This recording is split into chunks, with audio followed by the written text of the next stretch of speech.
ನೋಡಿ, ನಮ್ಮ ರಾಜಧಾನಿ ಬೆಂಗಳೂರಿನಲ್ಲಿ ಸಮಸ್ಯೆಗಳು ಒಂದೆರಡಲ್ಲ, ಸಮಸ್ಯೆಗಳ ಸರಮಾಲೆಯೇ ಇದೆ. ಸಮಸ್ಯೆಯಲ್ಲಿ ನಾವು ಬದುಕ್ತಾ ಇದೀವೋ ಅಥವಾ ನಮ್ಮ ಬದುಕಿನಲ್ಲಿ ಸಮಸ್ಯೆ ಇದೆಯೋ ಗೊತ್ತಾಗ್ತಾ ಇಲ್ಲ ಬೆಂಗಳೂರಿನಲ್ಲಿ ಜೀವನ ಮಾಡಬೇಕು ಅಂತ. ಯಾಕೆಂದ್ರೆ ಒಂದ್ ಕಡೆ ಟ್ರಾಫಿಕ್ ಸಮಸ್ಯೆ, ಮತ್ತೊಂದು ಕಡೆ ಗುಂಡಿ ಸಮಸ್ಯೆ. ಈ ಗುಂಡಿ ಗಂಡಾಂತರದಿಂದ ಜನ ಹೈರಾಣಾಗಿದ್ದಾರೆ. ರಸ್ತೆ ಗುಂಡಿಗಳಿಗೆ ಬೇಸತ್ತು ಗುಂಡಿ ಉರುಳು ಸೇವೆ ಮಾಡಿದ್ದಾರೆ ಒಬ್ಬರು ವ್ಯಕ್ತಿ. ಇಲ್ಲಿ ನಗರದ ಪಿಣ್ಯ ದಾಸರಳ್ಳಿ ಸರ್ವಿಸ್ ರಸ್ತೆಯಲ್ಲಿ ನೂರಾರು ಗುಂಡಿಗಳು ಬಿದ್ದಿದ್ದಾವೆ. ಗುಂಡಿ ಮುಚ್ಚಿಲ್ಲ ಅಂತ ಹೇಳಿ ಸರ್ಕಾರದ ವಿರುದ್ಧ ವಿನೂತನವಾಗಿ ಪ್ರತಿಭಟನೆ ಮಾಡ್ತಾ ಇರೋದು. ರಸ್ತೆ ಗುಂಡಿಯಲ್ಲಿ ಉರುಳು ಸೇವೆ ಮಾಡಿದ್ದಾರೆ ಶಿವಕುಮಾರ್ ಅವರು.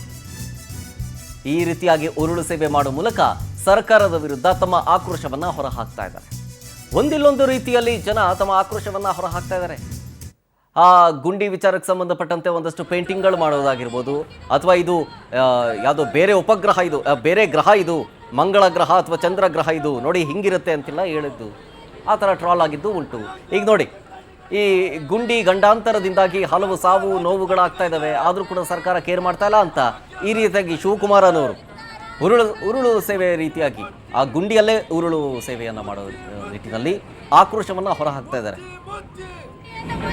ಅಯೋಗ್ಯ ರಾಜಕಾರಣಿಗಳೇ, ಈ ಜನರಿಗೆ ಏನು ಅನ್ಸ್ತಾ ಅಲ್ವಾ? ನಾವು ಕೊಟ್ಟಿರೋಂಥ ದುಡ್ಡಿಗೆ ಎಷ್ಟು ದಿನ ಈ ರಾಜಕಾರಣಿಗಳಿಗೆ ಜೀತ ಆಗಿರ್ತೀರಿ? ನೀವು ಯಾರು ಪ್ರಶ್ನೆ ಯಾಕೆ ಮಾಡ್ತಾ ಇಲ್ಲ? ಈ ರೋಡಲ್ಲಿ ನಡ್ಕೊಂಡು ಹೋಗಕ್ಕೆ ನಿಮ್ಗೇನು ಅನ್ಸ್ತಾ ಅಲ್ವಾ? MLA ಆಗಿದೆ ಈ ರೋಡು, ನಿನ್ಗೆ ಓಡಾಡ್ಲಿಕ್ಕೆ ನಿಮ್ ಮನೆ ಸರಿ ಮಾಡ್ಕೊಳ್ಳೋದಲ್ಲ, ನಿನ್ನ MLA ಮಾಡಿರೋಂಥದ್ದು ಈ ರೋಡ್ನ ಸರಿ ಮಾಡಕ್ಕೆ. ಕೂಡಲೇ ರೋಡ್ ಸರಿ ಆಗ್ಬೇಕು.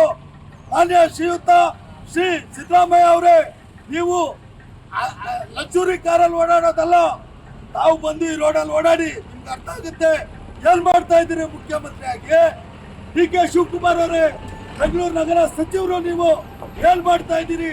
ಸಚಿವರಾಗಿ ನೀವು ಈ ನಮ್ಮ ಟ್ಯಾಕ್ಸ್ ದುಡ್ಡನ್ನ ತಿನ್ಕೊಂತ ಇದ್ದೀರಾ? ಈ ರೋಡ್